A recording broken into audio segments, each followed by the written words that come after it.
Hey, welcome back to Max Nave Horsemanship.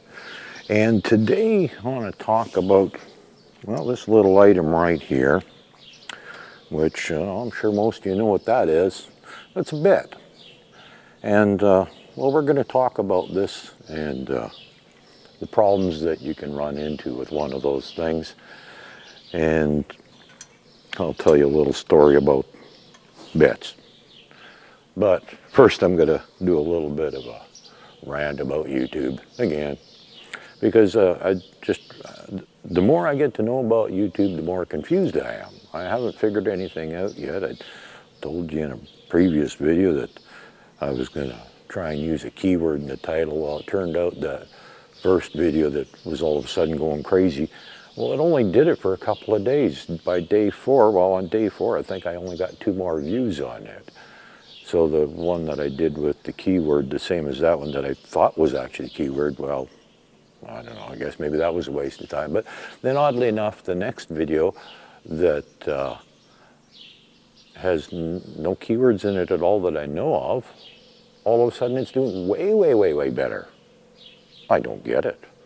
And then the most recent one that, well, it's started off kind of slow and doing kind of its usual thing. Well, a little better than usual. It still hasn't gone crazy, but it's doing okay. And that one has what I thought was the keyword in it. And I don't get it. The ones with keywords don't work. The ones without do. And I don't know. Oh well. At least more of them are getting out there and people are going to get to watch them. But I just watched another guy's video and he talked about all the different ways that you can make money on YouTube as a creator. And if you don't realize it yet, I don't make a dime off this stuff. I don't get enough subscribers or watch time to be able to make any money off of YouTube. So I'm not getting anything for these videos. I'm doing them for the love of horses and to help you out. Well, you and your horse. So I'm not getting nothing out of this. But going back to this video that I just watched about how creators can make money different ways. Well, I won't elaborate on some of them, but as far as what he does get from YouTube, well, it's kind of a bit of a mystery, because YouTube doesn't tell you what you're going to get. They just give you what they feel like giving you, and he can have 2 different videos of approximately the same length with the same number of views. One will make him $500, another one will make him $150. What's the difference? I don't know. You are basically on commission. You get a percentage of the ad revenue is how it works. And the ads, you have no say over the ads, how many there are, what they're about or nothing. That is determined, YouTube makes that decision based on the viewer. And so each one of you watching these videos are going to see different ads. Oh, and that's something else. There was a time when you could actually opt out of the ads if you were below the level of monetizing, or you didn't want to worry about that stuff. You could actually say, no, I don't want ads on my videos. Well, you don't get that choice anymore. About a year and a half or so ago, they changed the rules, and they can do that because they make the rules. It's their platform, so they can do whatever they want. And so they can basically put ads in on any video they want now. So unfortunately, you guys are probably getting ads. I'm sorry, I apologize. I have no control over that. You got a problem with that, talk to YouTube, not me. And apparently they put them in inappropriate places. I've seen it where guy'd be halfway through a sentence, all of a sudden it goes to an ad. Crazy. And like I say, you know, they don't. What you get paid is a percentage of the ad revenue, but they don't tell you what that actually is. They don't tell you how much they charge for the ads, what ads are being played, nothing. You don't know. It's all a mystery. And why some videos get great views, some don't, I don't know. I'm confused. Maybe some of you can help me out. Maybe you can just send me some money. I'm going to set up a website. Oh, hey, that's something else I wanted to talk to you about one of these days. Oh, maybe not today. Another day, we'll talk about merchandise. I don't have any yet, but I'm seriously thinking about getting some. And so you can help me out there. Anyhow, we're going to talk about bits today. And it was interesting because several years back, I actually did a video talking about it on the horse that I worked with. And All the horse had been ridden for several years already, and all of a sudden one day he decided he wasn't taking the bit anymore. And, well, he could be a difficult horse on a good day for his owner, and they said, well, they tried all the old school tricks. One of them is putting honey on the bit so it makes it more palatable. The horse actually wants the thing in its mouth because it's got honey on it. Well, that makes for a sticky mess, and bribery doesn't work. I've said that before in another video. And anyhow, I finally did figure out what the problem was, and I'm not going to go into a whole lot of details, but it really had nothing to do with the bit. So, and here's where this story gets interesting is, I was just thinking about that scenario, and the very next day, somebody approached me and says, hey, my horse all of a sudden won't take the bit. How do I fix it? Well, how you fix it depends on what the problem is, actually. There's a few things you can do that may help, but, and I'm going to talk about some of them in a second here, because this is our topic, is horses that refuse bits. That's why I showed you a bit to start with. Horses that refuse bits. It's got nothing to do with anything else. We're just talking about the bit. Well, actually, it's got to do with a lot of things. We'll get to that, because it's like I've said in other videos, is never mind the what, figure out the why. The why is the key. Why is the horse refusing the bit? And this is the conversation, kind of how it went, is basically you got to figure out, why does that horse no longer all of a sudden want the bit? What has changed? What happened? Is it the way the bit you're using, the way that it's adjusted? Because sometimes the horse refusing the bit can have absolutely nothing to do with the bit. And I mean, quite literally, it can have nothing to do with the bit. It could be the way you ride. Because most people, not everybody, but most people, the last thing they do before they ride is they put the bit in the horse's mouth and put the bridle on. Usually they put, most people, not everybody, but most people actually put the saddle on first. And then they put the bit in the mouth and all that stuff. And so the last thing that they do is stick the bit in the horse's mouth and put the bridle on. And sometimes the horse will refuse the bit because it knows at that point, being that, humans are we're creatures of habit. We always do things the same way. And the horses are very smart, and they figure that stuff out in a hurry. Now, don't ever think for a second that the horse hasn't got this stuff figured out. They know. And so the horse also figures out that, hey, if I don't let them put that thing in my mouth, I don't get ridden. Because that's what happens. This is the thing that, because it's the last thing that happens. That's the thing that they connect with the being ridden. Now, it could be the saddle fit. It could be something that you are doing while you're riding. It could be the way you treat the horse. It could be, who knows? There could be a lot of different things that could be causing the problem. But the very last thing that happens before you get on them and ride them is you put the bit in their mouth. So the horse figures it out real quick that, hey, if I just don't take that thing, I don't get ridden. And then all that other bad stuff I don't like doesn't happen.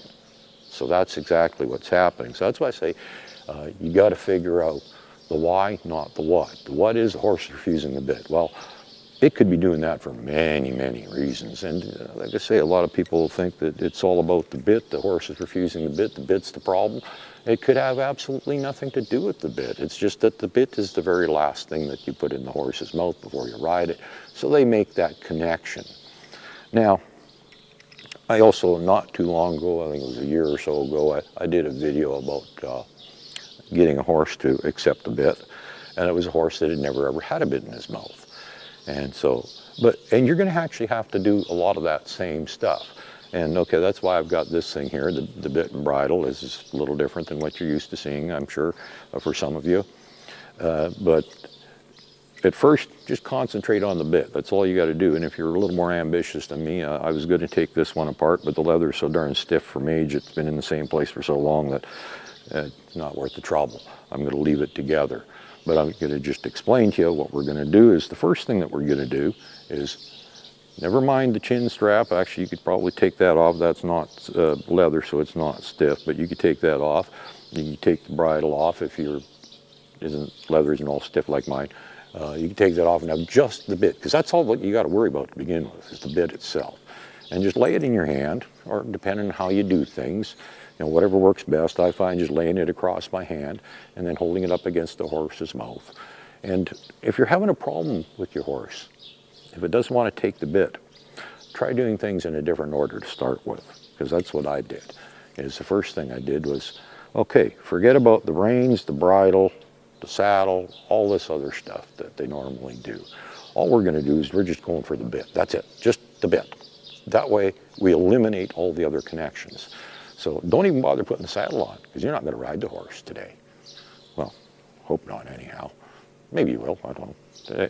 So, but that's not your goal right now. Your goal is to get that bit in the mouth. So present the bit to the horse and see if you can get it to take it gently. And if it means keeping a halter on at the same time and holding on to the lead with the other hand, well, then that's what you could do. Or maybe get a second person to help you out. And once you get that in and out of the mouth several times, without going any further than that, just the bit, remember, that's all you got to worry about right now, just the bit. Put the bit in the mouth, take the bit out of the mouth, put the bit in, take it out. Do this several times. Hold it up in place, just using it in the rings, hold it with, both hands if you have to, or whatever, however you want to do it. You'll figure out a way of doing it. And just a bit, that's all that matters. And then you can graduate from there. Like I say, I got chin strap on here too. You don't really need that, but you could add that if you want at that point. And put the bit in, take it out. And at that point, you can make sure the horse gets to see the bridle, hold it up where it can see it, but don't hold it right over the head like a lot of people do, because that quite often kind of freaks them out in itself, because that's not the bit, that's another item altogether. And that's where a lot of people run into problems too when they're bitting the horse up, is they're trying to present the horse with several things at once, and well, the horse gets a little freaked out. So I'm going to take this, drop it over my arm, but it's going to be there where the horse can see it. It's going to be there, but I'm still only going to worry about the bit. That's all I'm going to do. In and out with the bit a few more times. Eventually, we're going to pick this thing up, hold it right in front of the horse. Same thing, just a bit though, a couple more times. When the horse gets good with that, eventually we're going to put the bit in and then drop the bridle on. Now, depending on the type of bridle you have, could be a little different than this, but you can put it on, take it off several times. Do the same thing. Take everything in steps, a little bit at a time, because what you're dealing with is actually a big picture, and what you want to do is break it down into all the little bits that make that big picture. So once you've got the bridle on, take it off, put it on, and then you can actually fuss around. If you got the brow band, the throat latch, and all that stuff, you can start doing that stuff up, then undo it, and then take it off again. Put it on, do it up, take it off. And you can repeat that process, and then the next stage is after that, introduce the reins. Now, I have clip-on ones, so they're very simple to attach. You can just clip them on. They would go on in here, like that. And so now all of a sudden we've got a bunch more stuff hanging on here that could possibly create a problem. But we'll see what happens. So we're going to put this on, put the bridle on, take it off again with the reins just hanging down, and then eventually we're going to put it on. And once it's on the horse, then we're going to take the reins and flip them up over the horse's head and put them on the horse. And we'll take that off a few more times. And when the horse gets really good at that, then you can continue on to the saddle and anything else that you want to use. But, you still have to figure out the why, because it's like I said, never mind the what. You got to figure out the why. And that was another example. Like I said, I was just thinking about it the very night before. I got asked the question of, well, hey, how do I fix this problem? My horse is refusing the bit. And I said, well, that's not a big problem to fix. But what you have to figure out is, why is the horse refusing the bit? Is it because that is an ill-fitting saddle and it hurts when you get on? Or is it something to do with the way you're riding? Is it something to do with your hands, how you're yanking on that bit? Or they don't like the way you're kicking it or whipping it or whatever it is you're doing? Or maybe they just don't like the way you mount. There's a lot of things that could be going on there that you just don't know about. And, well, like I said, the horse refusing the bit, that bit is a very, very small thing. It's generally not even the problem. It's why it's refusing the bit that is the problem.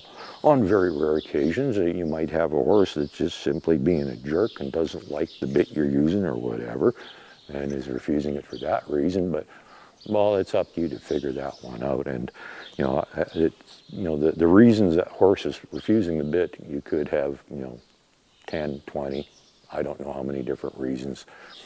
And it's up to you to figure them out. So, well, there you go. Horses that refuse the bit, how to go about fixing it, and is the bit even the problem? Well, probably not. It's probably something entirely different, but you're going to have to figure that out. And once you get that one figured out, you're going to have a horse that's a whole lot happier and won't have a reason for refusing the bit, because the bit is seldom ever the problem. Have a good day.